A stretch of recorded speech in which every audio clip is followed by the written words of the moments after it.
Welcome once again to the Maple Grove City Report. I'm Dave Kaiser from CCX Media, along with Heidi Nelson, Maple Grove City Administrator. Welcome once again. Thank you. We have a big task in front of us today. We have a work session from November 1st to talk about that was longer than the council meeting, so we'll get to that. Also, the council meeting about 45 minutes, and a lot coming up in November in the city, so we'll touch on that towards the end of the program. To the work session, and you told the council there was going to be a lot. Yeah. A few things were held over, so let's begin with number one, contributions to local nonprofit agencies. Give us a little background on what was talked about. Yeah, so we've had a couple of work sessions on this topic, but really kind of triggered by the city's receipt of the ARPA funds from the federal government in response to the COVID pandemic, and so really the American Recovery Plan funds. And one of the allowed eligible uses of those was to support nonprofits that either suffered during the pandemic financial losses or provided service related to the pandemic response. So we've had a few discussions. We had a work session a while ago where we kind of settled on some contributions to CROSS in support of food shelf services, the Maple Grove Arts Center, ALBA, the Arbor Lakes Business Association, those kinds of things, as well as partnering with Maria's Voice on some domestic violence awareness work. So had kind of resolved those. We had one open item left with the Maple Grove Lions. Council discussed that, asked for a few more data points on that, kind of looking at the concert that was just held, as well as some of their charitable gambling items. So we're going to get some more data from the Lions Club, and we'll bring that back to the council at a future date. All right, we'll pass that along. Next couple items are about pets. Let's talk pets for a minute. Leashes and quarantine. Tell us more. Yeah, so we've had a number of issues over the past few years, and I think forever, about pets and leashes or dogs at large kind of a thing. And so for many people, pets are an extension of their family, a part of their family. So these issues can be kind of emotional and very near and dear to the heart of our residents. So we had some requests to take a look at our leash ordinance. Maple Grove does allow for pets to be on an electronic control type leash. So if you're out walking, it could be controlled where the pet has a collar on and then you're controlling it with like a controller. And we know a lot of people have those electronic fences in their yard, and that kind of a thing is used quite a bit. So the council did discuss this and reviewed kind of some of the past situations that we've had where we've had dog bites or human bites, that kind of a thing. But at the end of the discussion, the council direction was to not make a change to our ordinance at this time, but to maybe look at our kind of our animal at large cases and see if there's a little bit more we can do on enforcement to help with that issue. The second one was related to pet quarantine. So we do require, and of course we have the PUPS facility here in Maple Grove that's utilized by a number of other surrounding suburbs for kind of the dog pound, if you will, for taking animals at large. So when we have a situation where we have a dog bite of a human here in Maple Grove, we require that animal be quarantined regardless of rabies vaccination.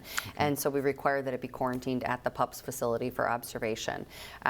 Had a request that could we quarantine that animal at home, that kind of a thing. Council reviewed that. We had police department staff in to talk about both this and the leash ordinance, and the council direction at the end was to kind of leave our ordinance the way it was. I think we feel comfortable that there is the opportunity, if the pet has medical conditions or health issues or something, it can be quarantined at a vet clinic, but our PUP staff is trained to care for animals in those conditions. So no change to that ordinance as well. Very good. All right, moving along. Again, this is the work session on the November 1st meeting, and we have Parkway Names. So as the city continues to grow, we've got some new roads that need some names. Tell us about this process. Yeah, a little driver of this is the new Evanswood plat that'll be up in the northwest corner of Maple Grove, and there'll be a new parkway constructed to serve that area up there. So some discussion about that.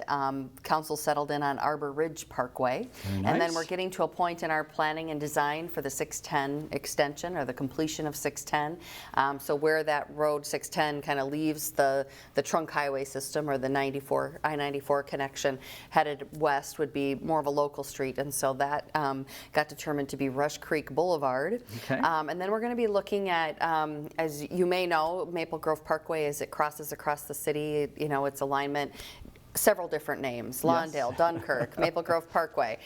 So we're going to be looking at, potentially renaming that corridor to be consistent from border to border as Maple Grove Parkway, and also extending into Plymouth. So a lot of discussion about street names, and we got a few resolved. Very good. All right. Speaking of streets, we've talked in the past about Weaver Lake Road. Let's talk a little bit more. What are some of the thoughts there about improvements? Yeah, so we have a couple issues, more immediate issues out there. We have some retaining walls along that corridor that are in need of replacement, that are starting to fail. So you're going to start to see some work out there likely in the spring on some replacing some of those retaining walls, and they're pretty significant retaining walls, so not an inexpensive or simple project. But we were looking at that. We know that there's going to be kind of a pavement maintenance project coming up out there probably within the next 3 to 4 years, and so we wanted to visit with the council and see if there was an interest in looking at some design elements out there. Several years ago, maybe back in like the 2014 timeframe, there was roundabouts considered for Weaver Lake Road at a couple key intersections. There's a lot of uncontrolled intersections along that corridor, and it's a very heavily traveled corridor. So we wanted to kind of revisit that with the council and see, if they had any, interest in pursuing that at this time, or any issues that they would like to see addressed. So we're not a lot of interest in the roundabout option out there. It would have been at a couple different intersections, kind of between Boston Scientific and then before you get to the Dunkirk intersection, kind of by the school. But we are going to be taking a look at some of those intersections and see if there's some improvements we could make with turn lanes or those kinds of things. I know we do get a lot of speed complaints out there, and Weaver Lake tends to be a place that people a lot of pass-through traffic there. So we'll be taking a look at some of those intersections and things that we can do there.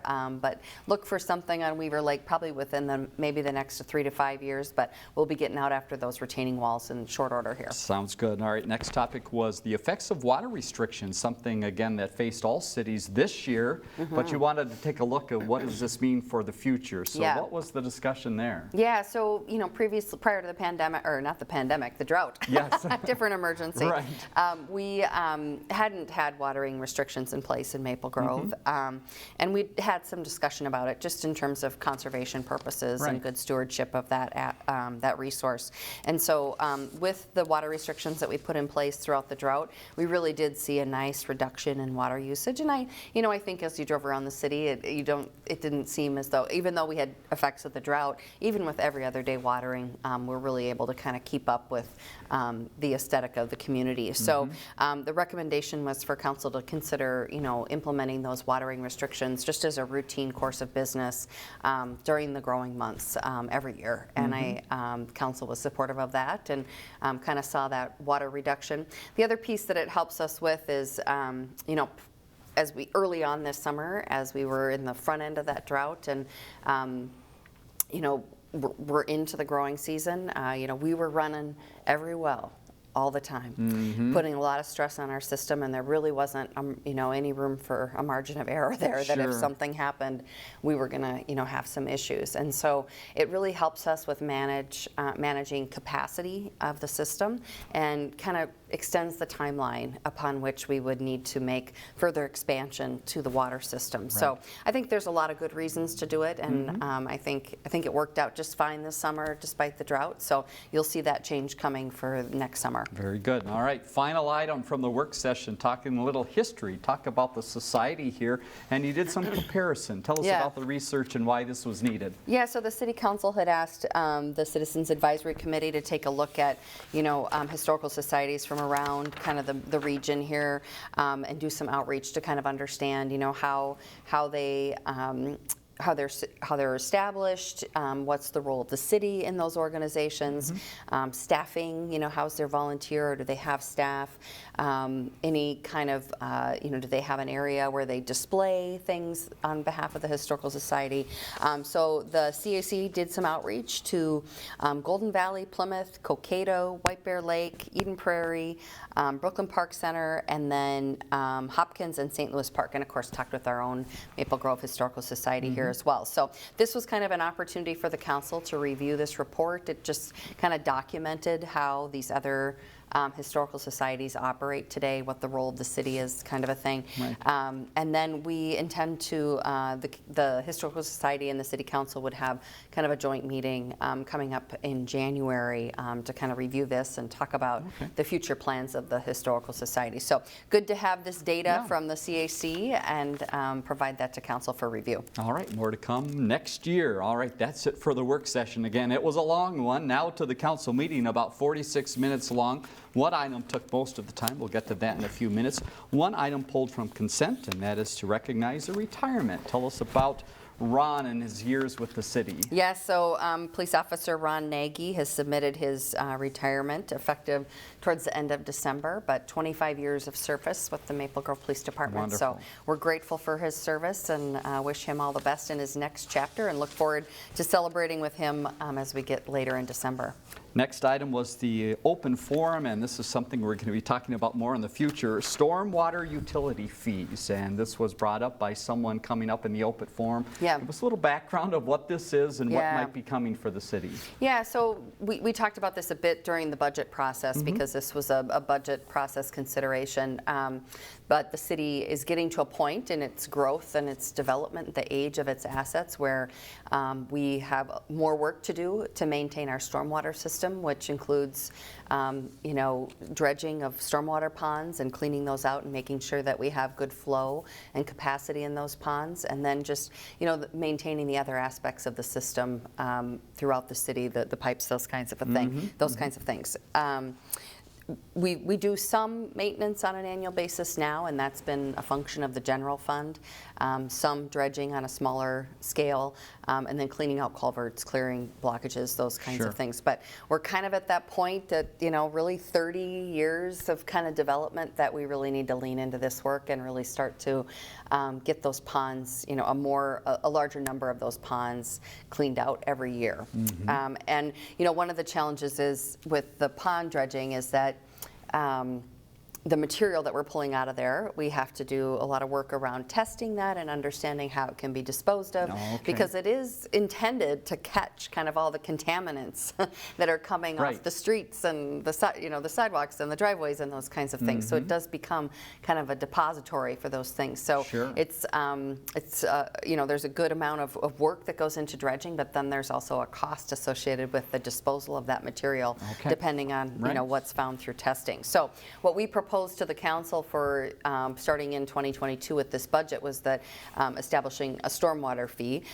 Most suburban communities do have one, and it comes to bear at some point in your age of your community of needing to kind of increase your work here. So inquiry from resident Joe Paquette came to talk a little bit about this. A resident plus a business owner, so kind of a double concern there, and we do understand kind of the concern with adding that fee.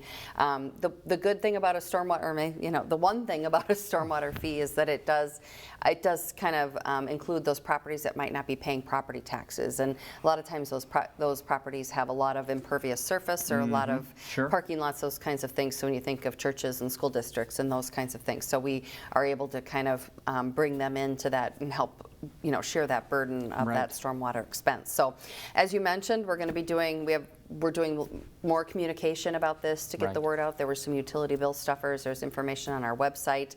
But yes, this is something we're looking at adding in 2022, and kind of helps to offset that burden and get that work going to maintain our stormwater system into the future. Very good. A lot involved in it. We'll be passing along more information as it becomes available. Next item, community and economic development. A few items there. One, we had lot division. Tell us about this plat, and it went very smoothly. Yeah, so we have a Lacusa Edition short plat. This one's out at Oppaloosa Woods, so just taking one lot, splitting it into two, and the existing home there will remain, and then the second lot would be sold for a future home.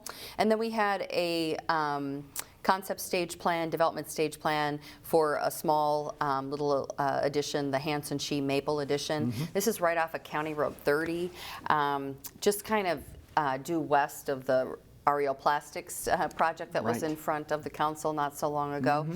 It's just a small little lot that is kind of landlocked. It would only take its access from County Road 30, which of course is a little bit of a concern. Busy Very road, highly sure. traveled road, or higher speeds, big thoroughfare. But it's zoned medium density, consistent with the townhomes that are located to the south of it. There's kind of a big wetland complex in between. But then on either side, there's single-family neighborhoods. So the developer or the landowner brought forward a proposal to do 2 twin homes. So it'd be kind of 4 units located there, and they would take their direct access off of County Road 30. Right. Some concerns raised from the neighborhood, primarily to the east, with the amount of parking that would occur there. No parking on County Road 30, 93rd Avenue. So really, anybody that would be coming to that site would need to be parking kind of on that site. And then just the access on the road, concerns about the safety, that kind of a thing. Right. But what they're proposing did meet the zoning. In fact, it was the lowest unit, the zoning allowed for 4 to 10 units on that site based on medium density. And so at 4 units, this was kind of at the very lowest end of what medium density would allow there. Met all the setbacks, those kinds of things, and we were able to address. There's some access needed for cleaning out of that storm. There's a wetland there that has some storm purposes to it that we need to get access to there. So able to work that out, and the county, of course, was open to allowing access. When you have a landlocked parcel, there's some obligation there to provide access to that property. So this one did gain some approval. We'll be working with them through the building permit process to kind of look at the elevations of that property as well as the landscaping plan. Might be some opportunities to buffer, with some plantings on the east side of that proposal up against a single-family neighborhood. But yes, this one will move forward now with approval. Very good. All right. To the staff reports. First, community development, talking about the next Planning Commission meeting on November 8th. Just one big topic there. What is that? Yeah, so another big project up in the 105th Maple Grove Parkway area. We're starting to see a lot of activity up there. Summerwell of Maple Grove, which is a 225-unit townhome development being proposed just kind of north of 105th Avenue, right off of Maple Grove Parkway. Right. And then we do have the Arbor Committee meeting, got rescheduled. It'll be happening on November 9th now. Very good. To Public Works Engineering, information coming out soon about a wellhead protection plan meeting. Tell us about this. What do we need to know here? Yeah, so the city is required to come up or to develop a wellhead protection plan meeting and then keep that up, or not meeting, a wellhead protection plan, and then keep that updated every so often. That just talks about what is going on in and around the areas where we have our city wells and kind of regulating that and providing a plan for that. So November 17th is a meeting that's scheduled for that, to review that plan, and then that gets submitted on to the state once that's finalized. All right, and to wrap up the meeting on the 1st, you had a few items to touch on. Big celebration coming up on I94. When and where? Yeah, so this Friday, November 5th at 1 o'clock, a celebration for the, I don't know that the Dayton Parkway interchange will be fully open. It looks like they're getting really close out there, but a celebration for that new interchange there, the Dayton Parkway interchange, as well as celebrating the segment between Maple Grove and Rogers and kind of completing all that work out on the I94 corridor. We're getting super close here to having those new lanes of traffic open, and everybody's really looking forward to that. So a lot of elected officials and everybody who had a piece in the funding and getting this project done, and so that'll be a nice celebration on Friday the 5th at 1 o'clock in the afternoon. And then on Veterans Day, city offices will be closed in honor of that holiday, but we will have a celebration or a memorial event over at the Central Park Memorial 9 a.m. that day on Thursday, November 11th. Very good. All right, that is it for the meeting on the 1st. A lot went on. Next meeting on the 15th, we'll tell you about that in just a second. Let's go over some other things that are happening in the city, and the first is Raise Grant Advocacy Calls. Yeah. This is about 610 once again. Yeah. Tell us a little bit of what this means. A lot of information here. Yeah, so this is our 3rd application to the feds for funding for the completion of 610. We're hoping 3rd time's a charm here. And so as part of that process, it's important that we reach out to our congressional delegation out in D.C. Normally, in a normal year, we might be going to D.C. to have those meetings, as well as reaching out to federal DOT for advocacy with them as well. So over about a 2-week period, we had calls with Senator Klobuchar, Senator Smith, Congressman Phillips, Congressman Emmer, and then the Deputy Assistant Secretary with the U.S. Department of Transportation. Transportation, Charles Small. We work with Primacy Strategy Group on behalf of the I94 Coalition to help us in arranging these calls and meetings, but Mayor Stephenson was able to participate in all of those, and really positive meetings, I think. I think everyone's kind of waiting, and we keep hearing, these deadlines for these votes out in DC keeps getting pushed a little bit, but that with some of these infrastructure bills that there could be more money allocated to these programs so that more projects could get funded. Every year they're very oversubscribed in terms of the number of people applying for funds versus the funds that are available, but we're hoping. We had some positive calls, and we really want to get this 610 funding lined up. We've got one piece of funding, well, we've got a couple pieces of funding, but one of them is super timely.